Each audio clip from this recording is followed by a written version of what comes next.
dari janji kekuasaan rakyat hingga ilusi partisipasi.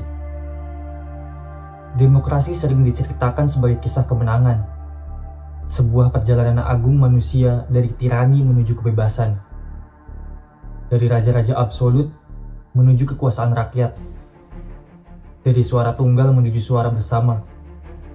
Namun sejarah yang sesungguhnya jauh lebih gelap dan kompleks. Demokrasi tidak pernah lahir sebagai sistem yang suci. Ia lahir dari konflik, kompromi, dan ketakutan para penguasa kehilangan kendali. Di titik inilah teori ini dimulai. Demokrasi bukanlah sistem yang diciptakan untuk rakyat, melainkan sistem yang dirancang untuk mengatur rakyat agar tetap diperintah tanpa pemberontakan. Demokrasi sebagai alat meredam amarah. Demokrasi pertama kali muncul di Athena pada abad ke-5 sebelum Masehi. Namun demokrasi Athena bukanlah demokrasi seperti yang kita bayangkan hari ini. Ia adalah demokrasi terbatas, eksklusif, dan sangat selektif. Hanya laki-laki dewasa yang lahir dari orang tua Athena yang berhak ikut serta.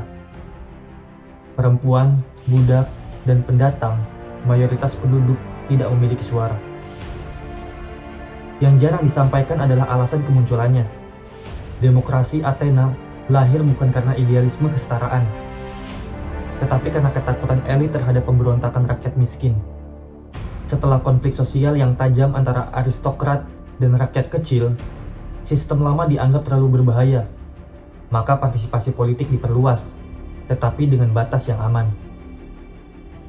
Demokrasi sejak awal adalah kompromi kekuasaan, bukan revolusi moral.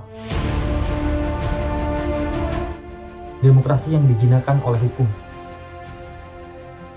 Romawi tidak pernah benar-benar demokratis.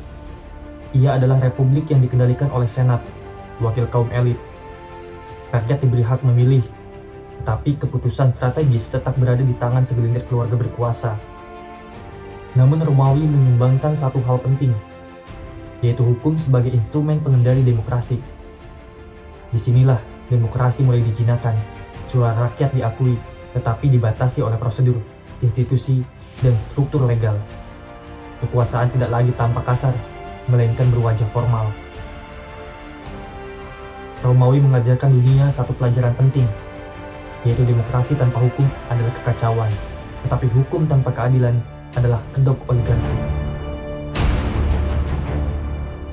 Di abad pertengahan, demokrasi menghilang, kekuasaan menyamar. Setelah runtuhnya Romawi, demokrasi hampir menghilang dari panggung sejarah. Eropa dikuasai oleh monarki feodal dan gereja. Kekuasaan dianggap berasal dari Tuhan, bukan dari rakyat. Namun justru pada masa inilah benih demokrasi disimpan secara diam-diam.